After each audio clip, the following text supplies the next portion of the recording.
Welcome to How to Talk to Kids About Anything with Dr. Robyn Silverman, a podcast loaded with practical tips, powerful scripts, personal stories, and simple steps to make even the toughest conversations easier.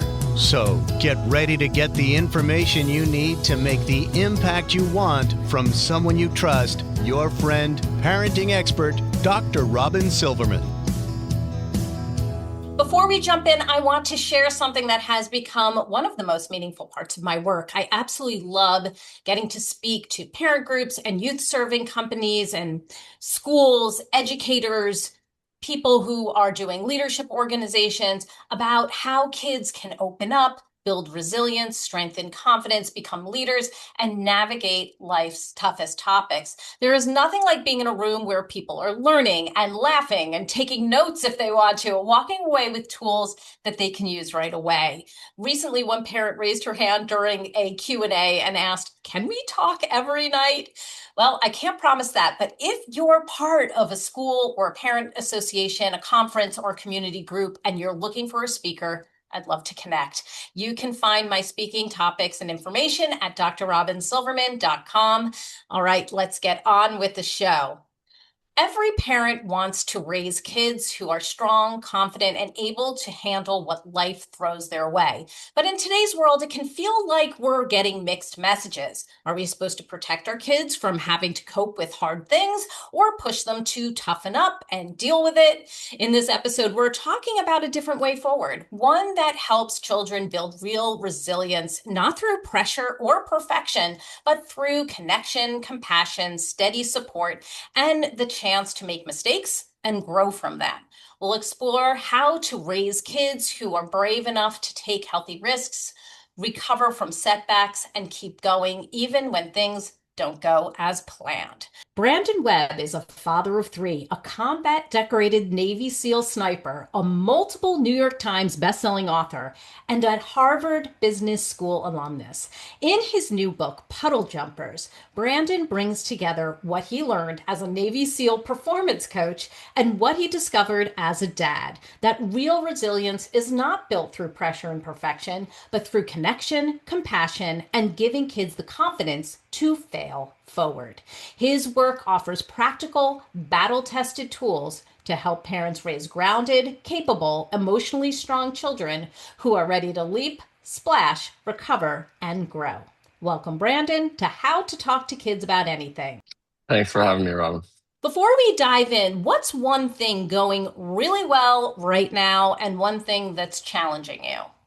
Well, honestly speaking, life is pretty good. I just got back from a ski trip with my two oldest kids in France.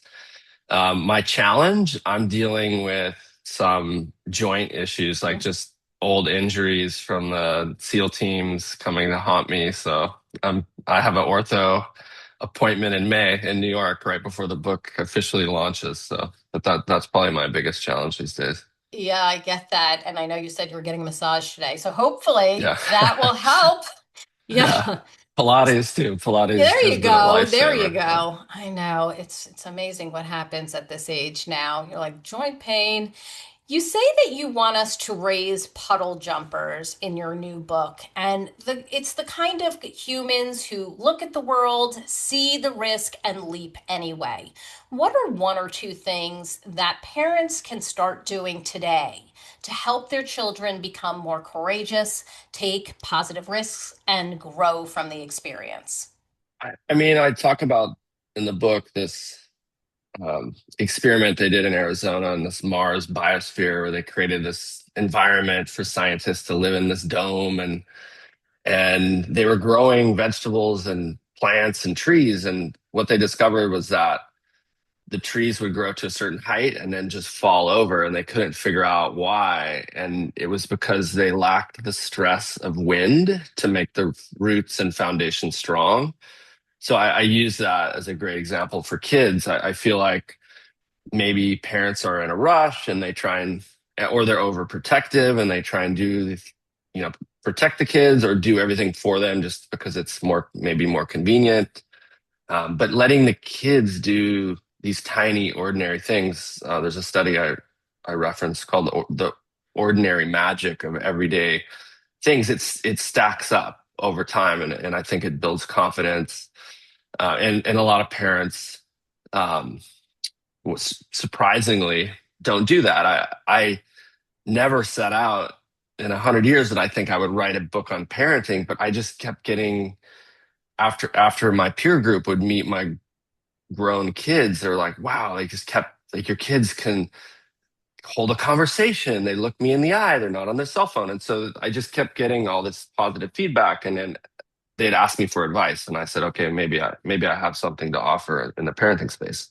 Yeah, I love that. And I do find that parents need different perspectives, and you're really coming from a very unique perspective here. In chapter 2 of my book, How to Talk to Kids About Anything, I talk about the life altering effect of self talk, how kids can start to believe things like, I'm not good in math, or absorb labels like, you're the athletic one, or you're Yeah. immature, or you're such a mess. In your book, you talk about self talk, so I hooked right on to that. How can we help children notice the stories that they're telling themselves? Maybe we even put them there. Reframe those messages and build a healthier inner voice. Yeah, for me, my style, and I was fortunate enough to come back from my deployment with SEAL Team 3 from Afghanistan in 2002. And I was recruited to overhaul the sniper program in the SEAL teams. And we were fortunate enough to work with some of the top performance psychologists. And that's where I discovered kind of positive psychology or performance psychology. And for me as a dad, when I left the Navy in 2006, and when I left, I was in charge of the SEAL sniper program. And I was heavily invested in this kind of performance psychology and used it and saw the amazing results. Like we used to fail 30% of our sniper students when we put this kind of performance psychology in place and dealt with issues like self-talk, mental rehearsal, the labeling, like you mentioned, is especially for beginners can be really damaging. Also, how you instruct uh, a new beginner. You don't common mistake for coaches, teachers, adults. They point out the mistakes and kind of verbalize them, and they what they're doing is programming the kids for failure, right? If a kid is learning a new skill and you're just pointing at all the mistakes, that's all they're focused on. You're just putting those ideas in their head. So as I got out, became a father. I was already a father of very young kids. My oldest was, I think, 5 when I left the Navy, but I started talking to them about self-talk and how the little voices, it affects all of us adults, and just sharing my stories with them. And as they got older, I gave them material to read. And I knew that unfortunately the world can be a very negative place. And there are a lot of well-intentioned adults that are in the kids' lives. And I know, like, once they go to school or a sleepover or sports, things are out of our hands as parents. So I just wanted to prepare them for that. And so I would have conversations about the importance of self-talk, and if they get the negative, voice that we all deal with all the time, how to kind of recognize that and deal with it, maybe through some mantras and positive self-talk. When I talk about it in my book, and they really, our books in this section really talk to each other. I talk about that power of that I am statement, that how powerful it can be when we cloak ourselves in that label, and that it does take strategy to start to get rid of that constant I am statement. And to your point of what you're just saying, I ask kids, whose voice is that? Whose voice is that inside your head? Because they may have gotten it from somewhere, right? It's like the old coach, the old teacher, Yeah. the friend in 5th grade. Like, where did it come from? And then once they can figure out whose voice that is, I ask them to speak back to it because it otherizes that voice. It says, that's not my voice. That's not the truth or the true voice inside my head. That's Pam, that's coach so and so. And when they're able to speak back to it, it takes it off of them in some way and it becomes less powerful because they can shine a light on that voice. What do you think about that strategy? No, I think it's great. And I talk about the importance of parents and how they talk to the kids. You mentioned the labeling, which I think is super important because parents have a tendency, the kids, if you have multiple kids, they generally gravitate to certain Mm-hmm. likes, and they're become very different individuals, but it can be easy and damaging to go, oh, he's the one that's good at math and and I dealt with that with my youngest because his siblings were very much academically driven and he started to think of himself as, oh, well, I'm not the smart one, which was totally not true, but that was something I had to deal with my youngest. But I think it's super important as parents to remember that how we talk to our kids could become that little voice later. And so that's why it's Yes. so important to make it sure it's a positive voice in the head. Right, that's exactly right.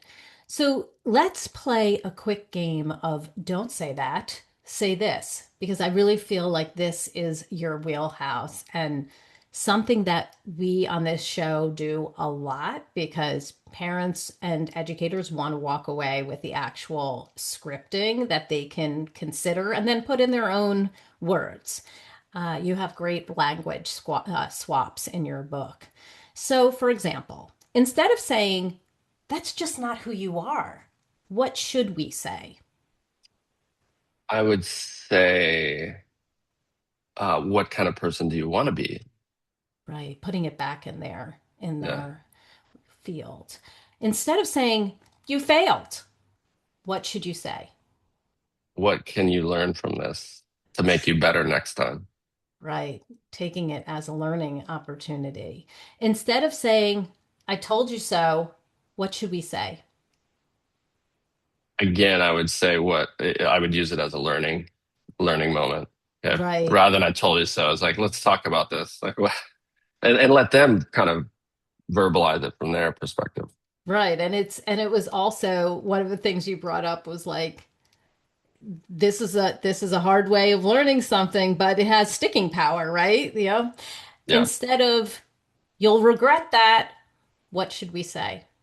Maybe again, I'm a big one on saying like what lessons did we learn here from Hmm. that rather than regret it. And I think people ask me this all the time, like, oh, what would you change differently in your life? I'm like, really nothing, because I've made a ton of mistakes, but generally we we learn through our mistakes. If we make no mistakes, we don't learn. I remember a really one of the most gifted athletes in SEAL training in the very beginning of my SEAL class. We started with over 200 and finished 23 Oh, graduates wow. Right. out of over 220. But this athlete had never been really challenged, and I remember thinking like he's the fastest runner in the class, and then he quit one morning, and that was when I was like, oh, it's just mental, you know? And Yes. it was clearly, you know, he had kind of an easy life up to that point. So I had it makes a heard big difference. I had heard something of like that yesterday.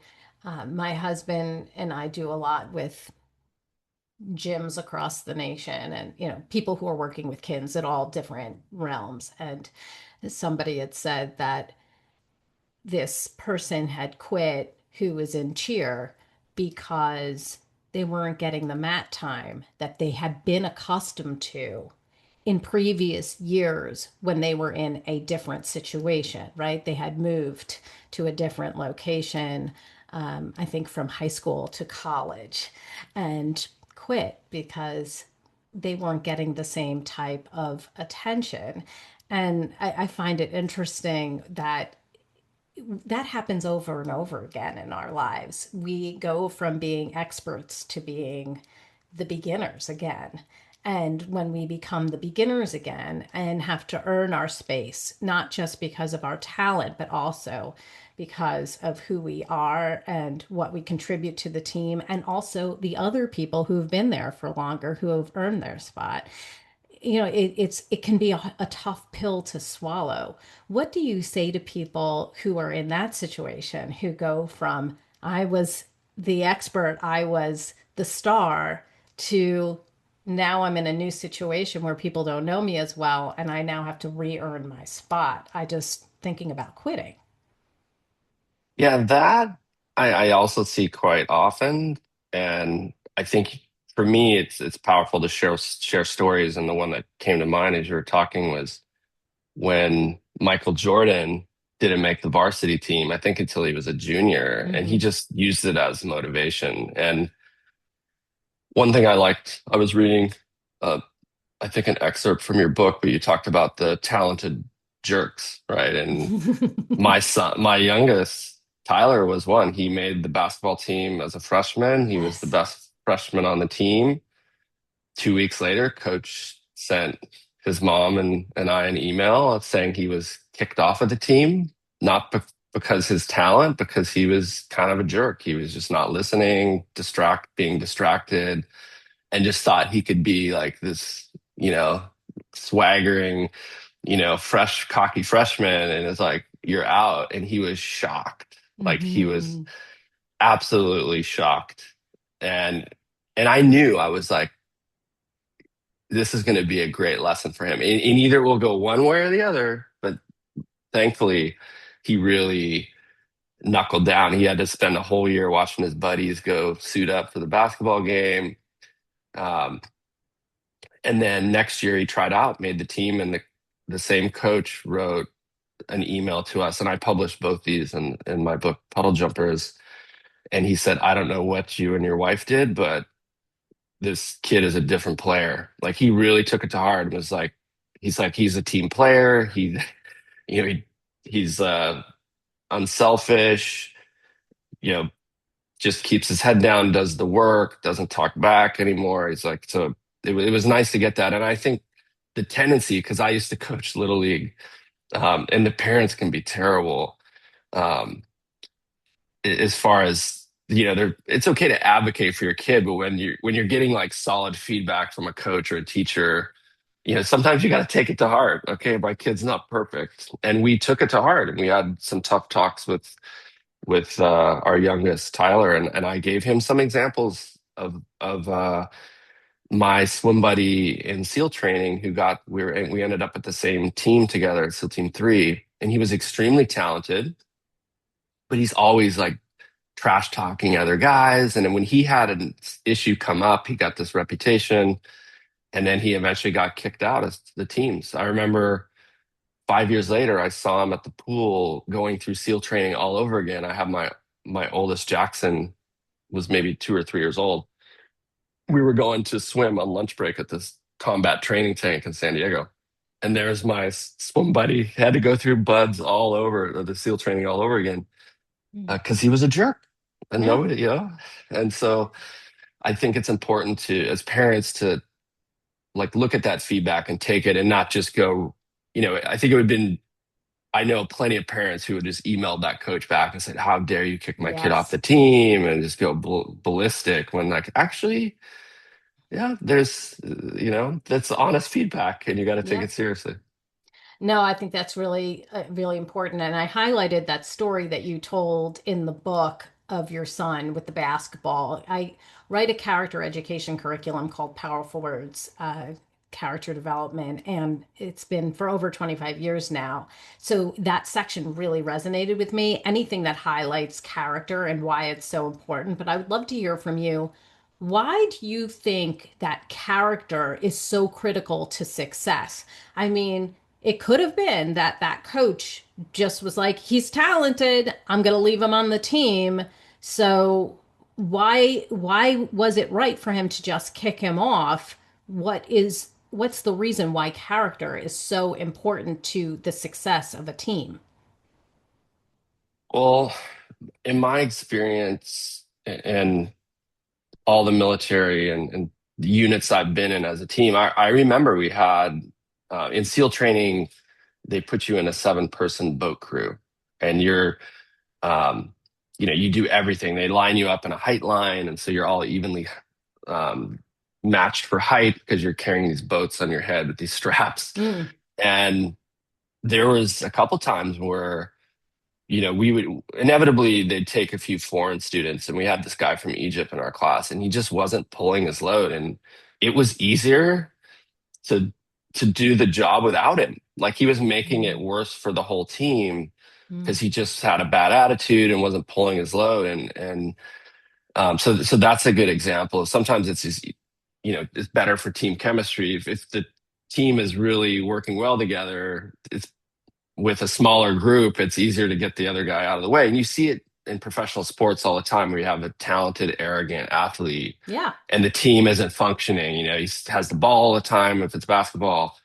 But I think a great recent example of that would be I think it's Indiana's football team in college. They just blew everyone out of the water with a kind of an average team because everyone works together. Mm. And all these schools that are spending millions on these star athletes were destroyed by Indiana because here you have an example of a team that just works together.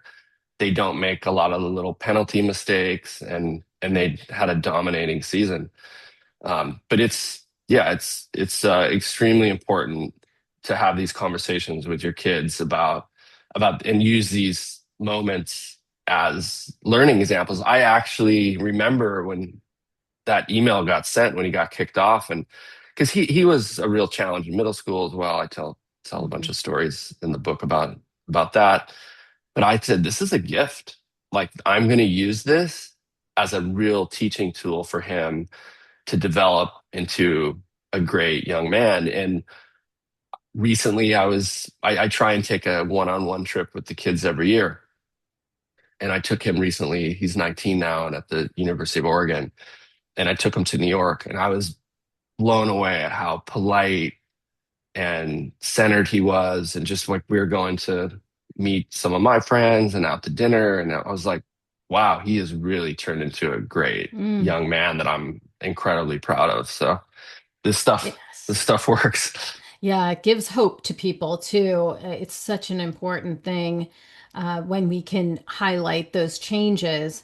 And for those people who are listening, using those types of stories where our children messed up or we messed up, those are important messages to send. Those are important to recount and anchor conversations about failure, success, about character.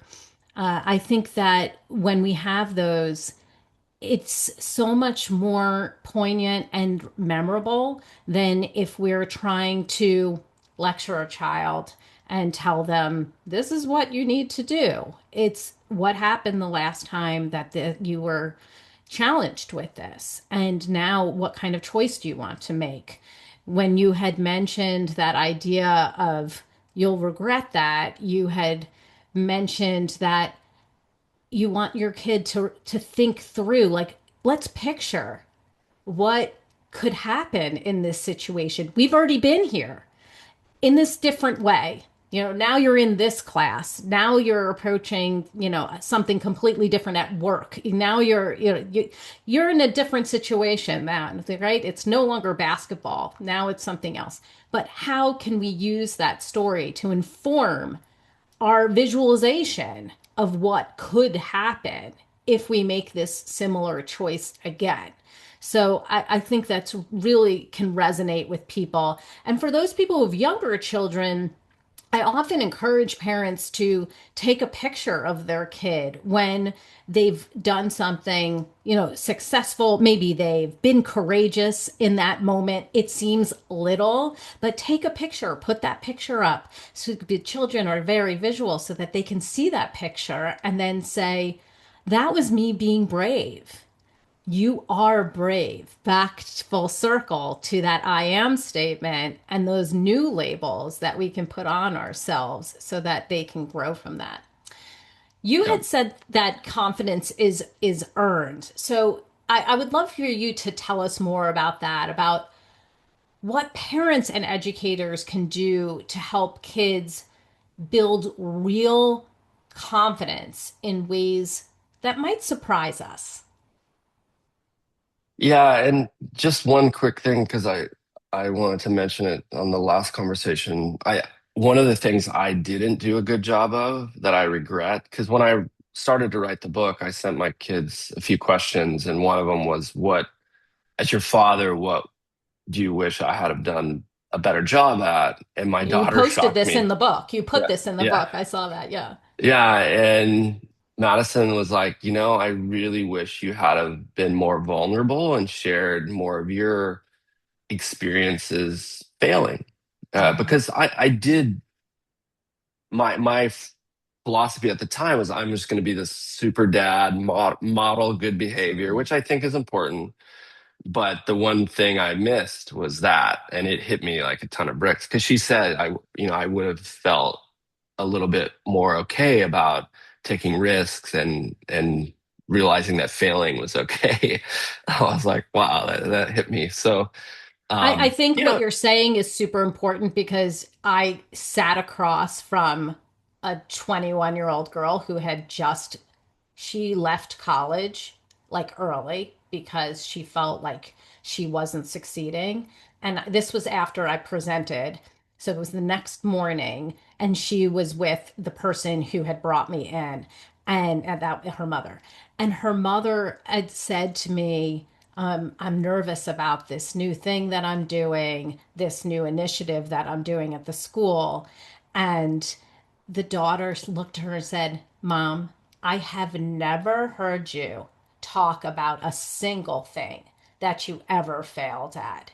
And it was like a frozen in time. Like that's that moment. All of a yeah, sudden, she was like, oh my gosh, I never told you that I failed.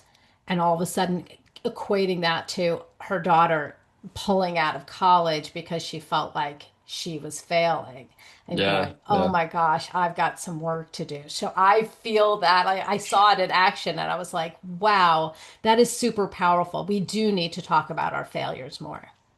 Yeah, and then on that note, also, the one thing that um, their mom and I did very well was admit that we were wrong. Oh, And I yeah. think a lot of parents are afraid to say they're sorry to their kids and Yeah. and be vulnerable. And it's a sign of strength, not weakness, to say, "Look, we messed this up," because we did plenty of Oh, times. And I so published much. the letter when our oldest was had his junior prom taken away from him and went anyway, Oh, and I then wrote his know. That mom was the so letter. funny. Yeah, so I'm going to go and I'm going to take whatever consequences I have, but yeah, yeah, I was pretty amazed by that story that you yeah, told about your son. Like, I'm leaving and I'm going to go. And then yeah. I mean then when he was writing that letter, and there was the point where she was talking to you and realizing what had happened. Like, I could sense a little pride in the way that your son had reasoned Oh why he yeah, was yeah. going. We were both crying when she read it because I initially the whole to give the listeners a little idea about the story. So he had broken up with a girlfriend and she had moved away and she had this like bag of pot, and he didn't wasn't a pot user, but he was like, oh, I can maybe sell this. He's like, what do I do with it? And he said, oh, well, my sister's cooler than I am, so maybe she can sell it. So, well, that whole thing got uncovered, and then he ended up getting punished. And at the time, I thought taking away prom was just a little bit too Mm. much. But my philosophy was always, to be his mom, Gretchen, felt really strongly. I'll just take her side. And when she called me and read me the letter, we both started crying. And we're like, "Oh, we're so proud of this kid." And she's like, "You're right. We just took it too far." And so we apologized to him. So look, I only get one prom. You yeah, only have which this once. in reality, his senior prom he missed because of COVID. Oh So my that was gosh. Yeah. So this was his only prom. Wow, in Yeah. retrospect, yeah. Yeah. Okay, so he was the same age as my niece, and I remember all of those things were taken away, all those Yeah. senior year traditions. So you say that confidence is earned, and Yeah. I'd love for you to tell us more about that and what parents and educators can do to help kids build real confidence in ways that maybe might surprise us. Yeah. It's a great question. And again, I think one of the most powerful things a parent can do is enable their kid. And I remember I told the story when my youngest, I was, I think we were going to see my father, but I traveled to Portland where they were living at the time, and we are at the Portland International Airport, and the local soccer team, the MLS team, is the Timbers. And my youngest, Tyler, saw a group of the Timbers, like his hero player and the whole team in the food court. And he was like, Dad, can you go get me an autograph of this player? And I said, buddy, like, you can go ask. Hmm. And he was like, well, I'm too nervous. And then his siblings like, come on, you can do it. And we kind of all like just supported him, and then saw him like shyly walk over. And then next thing you know, like they took his cell phone, they're taking selfie of him and the whole team, and he gets like the autograph, and he came back with a huge smile on his face. Yes. And I knew, I think maybe he was 7 or 8, but I knew, I was like, that's the kind of thing and I've been approached by parents for autographs for their kids, but I was so proud of him. All of us were proud of him because his sister, especially, we were high fiving him when he came back. But it's those kind of things, that the kind of gentle nudge and supportive nudge, because then he's just beaming with pride and was like, I Mhm. did it. And you can't, I think those little moments, like I said in the beginning, stack up, and over time they build confidence. And Yeah, all of my you can't create that. It yeah, yeah, has you to can. happen organically, right? Yeah, You have no choice but you can celebrate those things in the same way. My son has gone places and then didn't do the thing and yeah, then comes home and regrets it. Little yeah, things like, we went to a water park and they had like some kind of like surfing thing and he didn't do it. This is when he was really young. And he came home and he's like, oh, I really wish I did that. His sister tends to be like very courageous and did do it. When we were at a hotel and they had like a racetrack to go on, it was like some really cool hotel, and he didn't do it, but like his sister did. The next morning, he was like, oh, I really wish I did that. And that time we were able to do it again. And he yeah, did do it. And he was so happy he did. But it happens both ways like that, right? When you yeah. do the thing, then you can get like you feel elated. And then when you don't do the thing, you can feel the disappointment. Either way, we can use it, but to build the confidence and allow them to go ahead and do it and feel like they can do it themselves makes a huge difference. Yeah, and that was one thing that my parents were really good at, letting my sister and I do things. Well, we were And 80s. I mean, like, yeah, listen, our yeah, parents were 80s parents. Like, we basically were, doing everything by ourselves. Like, yeah, I yeah. was making grilled cheese and I was like 5 at that point. Like, it was just such a different I situation back know, then. I know. Yeah. But when Jackson was 15 and a sophomore, he gave me a proposal. They knew, they're like, if they want something for me, like put a plan together and make a case for it. And he said, look, I want to go to Morocco with my school trip. Mm. And then after that, I'll already be in Europe. Can I just go to south of Spain and do Spanish immersion class? Wow. He's 15 years old. And I'm like, that's going to be a nice little adventure. And I knew it would be a confidence building because Yeah. not too many 15-year-olds, not too many parents will let a 15-year-old just go to south of Spain by themselves. I mean, he was in a school and he had a house mom and everything, but I knew that was going to be a great experience and confidence builder for him, and let him go. And look, he called me because he got he met this Norwegian kid, and they can drink alcohol at a very young age in Norway. Mm. And he's like, Dad, I'm so ashamed that I tell the story in the book. But he's like, I had my first beer, multiple beers, and threw up at home all over my poor Spanish house mom's, house. And she actually covered for him, and he dimed her out in class. So the school called her. It was this big thing. He's like, I'm never drinking again. I'm like, Yeah. okay. Yeah, I did. But it was That's this, one of those experience builders. yeah. And I was really proud and grateful that he was able to just admit he didn't have to tell me Yes. that. I probably No, would have he never totally found could have. out. Yes, of course. He was Yeah. in Europe, for goodness sake. Yeah. And he called me to just level with me. And then we met a week later in Madrid and had a couple weeks together. But those kind of things are are confidence builders. He even told me, I think I mentioned the story in the book, Jackson, when he was like, Dad, I want an internship. Can you find me an internship? So I was in New York.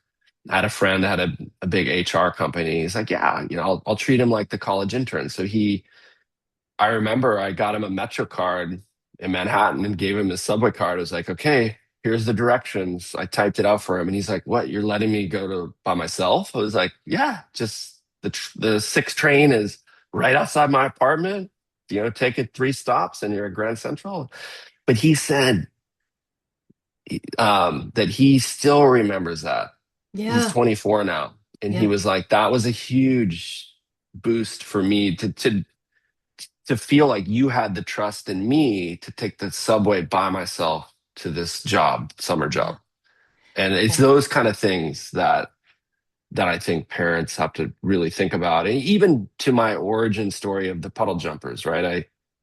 We were skiing as a young family, and I remember the youngest, we're walking back to the car, everyone's tired with the gear slung over the shoulder, and my youngest sees this nasty, like dirty slush snow Yeah. puddle, and I'm like, in my head, I was like screaming, no, don't you dare. And then I had this moment of clarity. I was like, what do I care? Like, I Yeah. want him to get, like, if that makes him happy, why have to do a little laundry? Yeah. Like, Right. big And there's deal. the So lesson anyway. Like if he yeah, winds up wet and cold, like no, he doesn't do yeah, that one exactly. again. And if he loves it, Exactly. he'll do it again.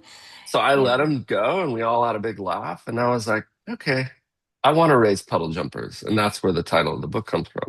Yes. And it's like these Yes. little things, because better than most, we carry around all our biases and experiences from our childhood. That's And right. and sometimes as parents, we just say no, and it's totally irrational, right? It's Like a like, why? knee-jerk reaction. And you're Yeah. like, what are Oh, we saying no to? yeah. Exactly. We have to like reprogram ourselves so that we're, Yeah. not doing that. I wanted to just highlight a point that you made when we were talking about the story in Europe and, our the child was drank. Because I know that my audience is sitting there going, wait a second, like we're not supposed to punish this. And you know what? Remember, everybody, he already dealt with the consequence. The consequence was he felt awful. He threw up all over the place. He probably felt really unhappy that he did this to his house mother's house, and he felt awful about that. So there was many layers of consequences, natural consequences that teach way more than what we impose, taking away screens or whatever else it could be. But also there's another piece to this. When our child comes to us and tells the truth, the worst thing you can do is then punish them for coming forth and telling you the truth. There was no reason why he had to come and say, this is what I did, and I'm really upset about it. So remember, in the moment when your child comes to you and said, I did this wrong thing, celebrate the honesty, right? Underline 100%. 100%. Because if you 100. don't, you're going to shut him down in the future. And And that's they'll why never tell the truth again, yeah, right? yeah. Yeah, They just won't confide in you. right. And I'm so grateful all my kids who are grown now continue to Yeah. confide in me about stuff. And I feel so grateful for it. And I mean, sometimes people come to my house and they sit at our dinner table and they cannot believe what we talk about. Sometimes we're still in disbelief because, listen, everything that I talk about in my book, How to Talk to Kids About Anything, and what we do on this podcast, I do not just do this thing like haphazardly. Like, this is how we live. This is what we Yeah. talk about. We talk about all of it. And it can be uncomfortable, although a lot is not uncomfortable anymore. We've done it so much, but you have to be able to, so that the seat that I'm sitting in right now is often the seat that my son will come in, plop himself down, here at 15 years old and look at me while I'm, sitting in the chair over there and, says, here's what happened today. Or, here's how I messed up, or here's what I'm concerned about. And, my daughter does it too. And I just feel so grateful that they come to me. I think the important thing to remember is in a few years, you're not going to be punishing your children anyway, right? Like it's not like we're going to be able to put these consequences on them. They're going to be learning it from life. And we want our kids to continue to confide in us as they become 18, 19, 20, 40, where they can feel like we are a safe place. So I just wanted to make sure we underscored that because I really think it's important that we can't, that we don't just go, oh, you drank? Now Yeah. you got to come home and you got to do that, whatever it was that you could have said. So, in my program, which is called Empower Launch Leadership Academy, one of the units focuses on mission and purpose. So, again, overlap with some of the things that you talk about. I love that. A lot of adults would say that they're still figuring out their purpose. So, of course, kids and teens are often in that same boat too. You say that a kid without purpose is like a Formula One car with no gas, powerful but going nowhere. So what happens when kids don't have a sense of purpose, and how can we help them to begin to discover it? Yeah, that was, and I also had honest conversations with my kids as they were in high school about the fact that your purpose will change. Yeah. It will change over your life, and that's okay. Like there was a point in my life where I wanted to be an astronaut, and that then it was a pilot, and then it was a SEAL, and then I left the SEALs, and I'm like, okay, what the hell am I now? I had to find my next thing, and so I was honest with them about that.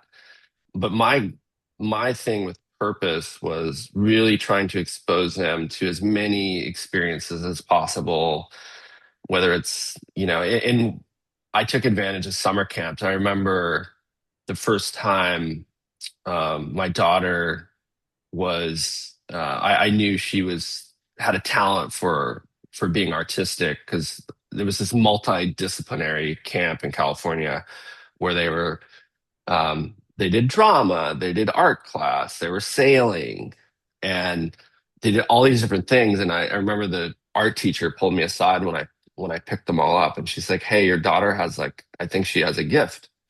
And I'm like, "Oh, that's great." And then I didn't want to force it on her. I just said, "Hey, look, I said your art teacher pulled me aside and said that you're really talented. Do you want to pursue this?" And kind of like just supported her on that journey. And so my my goal is to expose them to as many different things as possible and see kind of where they gravitate, and then support them as much as possible if they're into it. I think one of the worst things parents can do is put their kids in this, situations with, they're pushing their kids for their own dreams and not the Mhm. kids.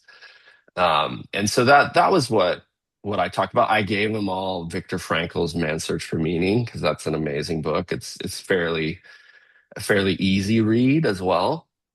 I think also a lot of parents were shocked at the reading list. I was in this business group and they're like, "What are your kids reading?" I'm like, "Well, Jackson just read Steve Jobs' bio and he's like 14." And like, "What?" I'm like, "You'll be surprised. Your kids are good. They're capable, I think, of much more than we give them credit for." But they all read Man's Search for Meaning, I think, before they even got to high school. Because that was the one thing I did also was I'm big on incentives. Okay, you want the new phone? Well, here's a book. You can choose one. I'm going to choose one. But read the one I choose and your choice and give me a book report, and then we'll talk about the new cell phone. So that when they were getting older into, late middle school, high school, I always try to use whatever leverage we can as parents, because you mentioned the discipline thing. It's hard in high school when they're becoming young adults. You have to really realize your transition from more of like a, direct parenting role to kind of like a coach and Mhm. mentor, and you got to give them some freedom to Yeah. do their own things and mess up, because they're going to do it anyway, It's so with or true. without your Whether you permission. know it or not, they're going to, and Yeah. hopefully you know about it. And it's not to say that you can't be like, all right, what does this mean for you the next time? If your child comes to you and is like, "Yep, I drank too much," and then the next conversation, once everything is cooled down, is, all right, you said you drank too much in this situation. Let's go backwards. If you were to do it again, what would you do differently?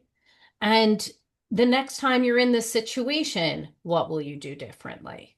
Because then it's okay, a child comes to you and like, I drank too much, and they go, all right, well, the next time I'm in this situation, I'm at a party, I know I can only have one drink.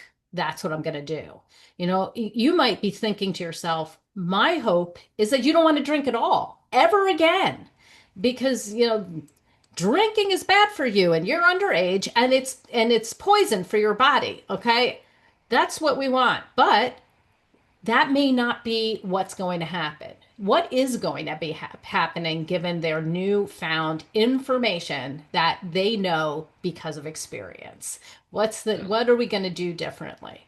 So, since we have a lot of teens listening to right now as part of the Empower Launch Leadership Academy, and plenty of parents who want to raise leaders too, what advice would you give to emerging leaders who want to be the kind of humans who take positive risks and leap anyway?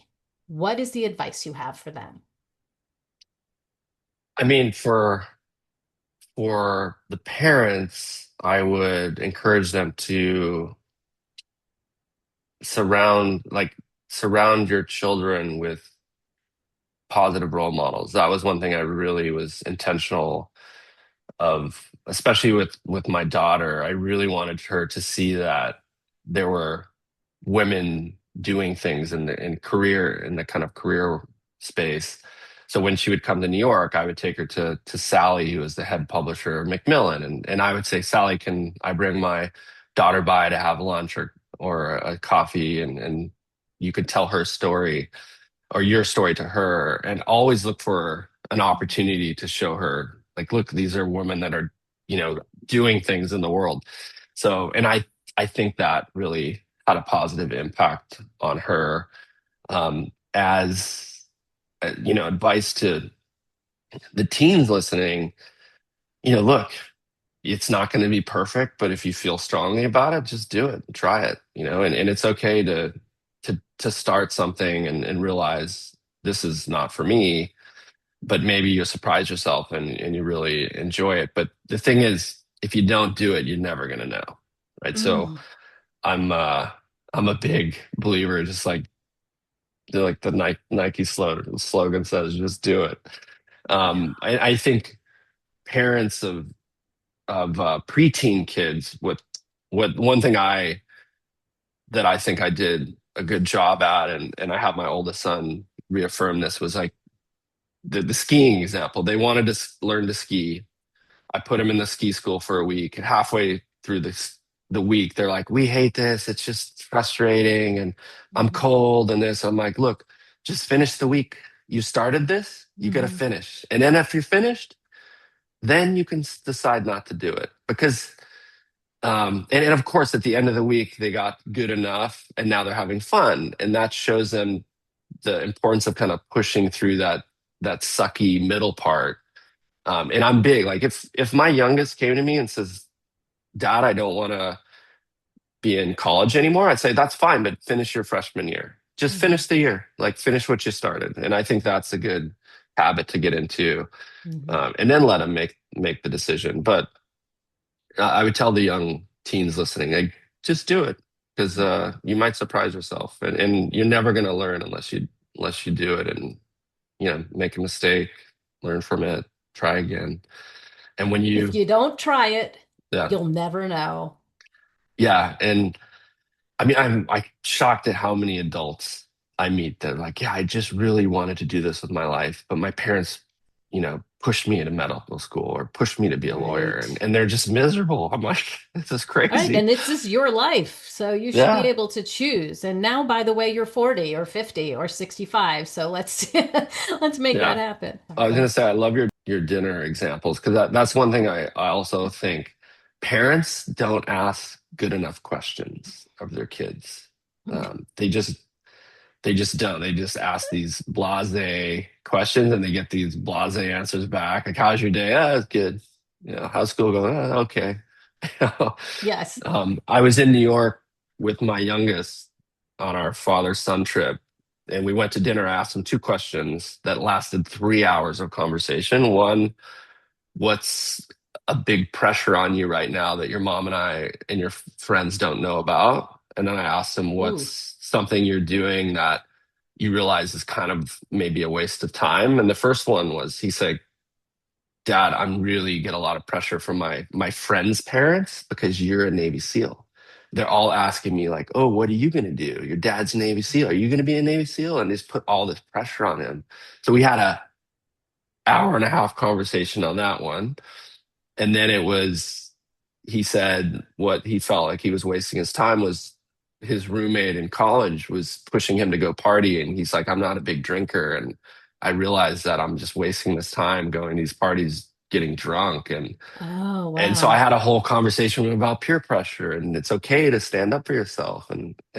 But these are like two questions that was 3 hours of conversation over dinner. Oh my gosh, I love that. I'm totally stealing those questions Yeah. too.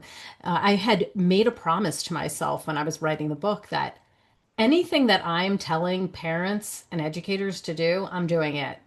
Yeah. You can't direct people to talk about porn, bullying, friendship issues that are so painful. If you're not going to be the one who's like, this information about diversity or this information about death or asking the tough questions, I often would say to parents, if they're really nervous about it, either blame me because they read it in the book, or I'll tell them, use a statistic. Like I don't know, you're probably talking about the one area where I was talking about porn. I'm like serving up the chicken parmesan in the book, and I'm like, hey, 95%. I read today that 95% of young kids have seen porn. Have you? And you just like let it out and you can't take it back. It's just floating in Yeah. the air. My husband's like pulling up a chair. He's like so excited for the show here. He's just like, this is going to be good. I'm like, no, you're participating in this, which he fully does. But, my kids were 11 and 12 at that time. And the Yeah. statistic was 95% of kids by age Yeah. 11 have seen porn. Have you? And so we got into a really great conversation. It shows the kids you're willing to jump in, right? You're the puddle Yeah. jumper in this situation. You're willing to Yeah. jump For in sure. and you're willing to listen to what they have to say. And you wind up with the really good conversation about what's happened in their lives. And then the temperature question, like where they stand, so you know what to talk about next. So love that. Love those questions. Yeah. And what is your resource of the week? Where can we go to get more information about you, your book, and the work you're doing? Everything is on my author website at brandontylerwebb.com, and that's web with two B's. But everything's there. My socials. I have my Substack that I started writing about 6 months ago, and just I'm shifting. I'm selling my media business to go all in on parenting, and I'm like, this is Wow. amazing. I can go take my kids on a ski trip. I got great content, and it's a write-off at the same time. So it's I'm really enjoying the space that I'm creating for myself on the Great. parenting And it side. looks like you and I will have to be doing some more work together. So we overlap so Yeah, much. absolutely. Yeah. Yeah, So the book is Puddle Jumpers and it's available everywhere. And I encourage people to get it and get a new perspective. This is a person who has really gone out and done the thing, jumped into things we probably would never have thought to do ourselves, as a SEAL, and also in the sniper department, by the way, and also raising kids and really talking very honestly in the book about all the things that were challenges and how they dealt with it. So thank you so much for being on the show today. I really enjoyed myself. I really love this conversation, and I appreciate you Same. doing it, and I hope you'll come back soon. Yeah, I would love to, Robyn. Thank you. Well, I've got my takeaways, and sweet friends, I know you have yours, so let's discuss them. You can go up to the Dr. Robyn Silverman page on Facebook. We can chat about it on Instagram. I hope you will. We'll be going back and forth with Brandon Webb about all of this whole week, so we can talk about the book, this podcast, and all the great stories that he told. We'll be creating memes and little clips you can share with your friends. I hope you will. And if you love this podcast like I did, I hope you'll go up to iTunes and rate and review it so other people can learn about Brandon's new book, Puddle Jumpers, and use all those strategies in their own homes. I truly appreciate it. That's all the time we have for today, my fellow parents, leaders, and educators. Thank you so much for tuning in to How to Talk to Kids About Anything. For more information on books, articles, speaking engagements, or curriculum, I hope you'll go to drrobynsilverman.com. So many great podcasts are up there, and the show notes to this podcast will be up there as well. I look forward to weathering the storms and enjoying the sunny side of life together. And please remember, even on the days when you fall short, you've got this. You're here and you're getting the information you need. I know it's not easy, but never forget there's typically a tomorrow. Parenting often provides the ultimate do-over. So if you heard something today and you're like, bah, I did not do that. I totally messed up. We've all been there. We've all messed up. And you can go back to your kid or to your teen and say, this is how I wish I did this differently, or this is how I'm going to go about it in the future. We can all do that. We can try again. I'm right there with you. And as there are moments when we doubt our know-how, our choices, and our sweet sanity, please know you are 10 times the parent you think you are. Until next time, this is Dr. Robyn Silverman with How to Talk to Kids About Anything. Please tune in again and keep connecting through conversation. See you next week. You've been listening to How to Talk to Kids About Anything with Dr. Robyn Silverman. For more information on books, articles, speaking engagements, or curriculum, please visit drrobynsilverman.com.